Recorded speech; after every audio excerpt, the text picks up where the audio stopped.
c'est un génie, j'adore, vraiment génial. Déjà, c'est une actrice géniale et une super réalisatrice, c'était génial, je trouve ça génial. Et génial aussi comme réalisatrice, je dis beaucoup génial.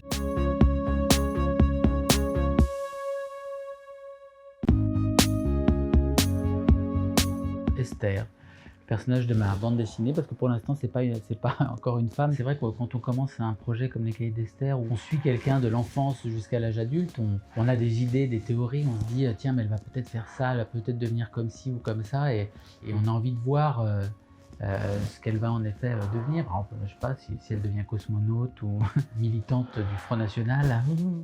Je pense que c'est évidemment ma grand-mère bretonne. La seule personne qui m'envoyait des livres quand j'étais petit, quand on habitait en Syrie. Je ne dois le fait que je suis devenu auteur de bande dessinée qu'à ces Tintins que j'ai lu très tôt. En plus, elle me considérait comme étant légèrement plus génial que Picasso, un meilleur dessinateur que Léonard de Vinci. Elle a contribué à la construction d'un ego particulièrement imposant. C'est Emmanuelle Charpentier. Déjà, je la trouve extrêmement brillante parce qu'elle a eu le prix Nobel quand même en 2020. De chimie. Scientific work involves collaborations and you know, we collaborate with scientists we think we should collaborate with, whether they are female scientists or male scientists.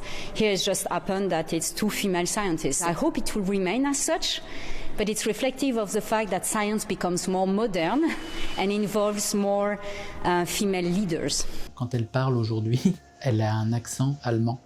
Alors qu'elle est française. Elle a été obligée de faire toute sa carrière en Allemagne. Donc quand elle parle, elle dit « Je suis très contente de ce prix et je remercie la France ».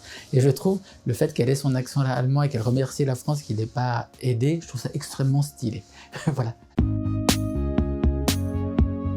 Alors j'ai beaucoup d'admiration pour une autrice anglaise qui s'appelle Posy Simons. C'est une autrice complète anglaise. Je dis complète parce qu'elle a écrit le scénario et fait les dessins. Et sa plus connue qui est Tamara Drew.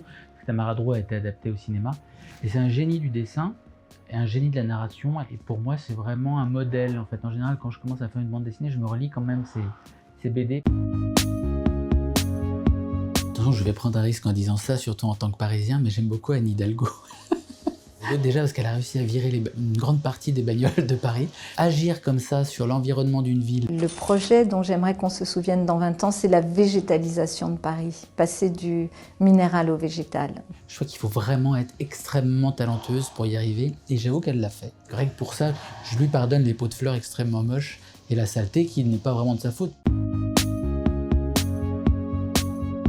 Il y a un conseil que m'avait donné Noémie Lovski. J'avais jamais fait de cinéma.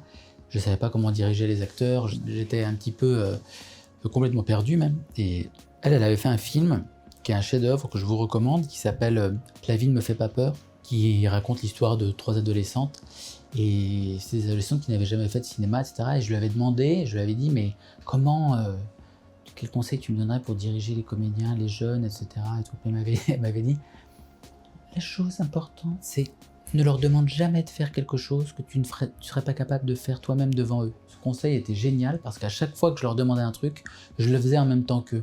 C'est-à-dire, s'il fallait rire, je riais, comme ça ils avaient plus honte de se mettre à rire. S'il fallait pleurer, je me mettais à pleurer avec eux pour qu'ils voient qu'ils n'aient pas honte de pleurer. Voilà.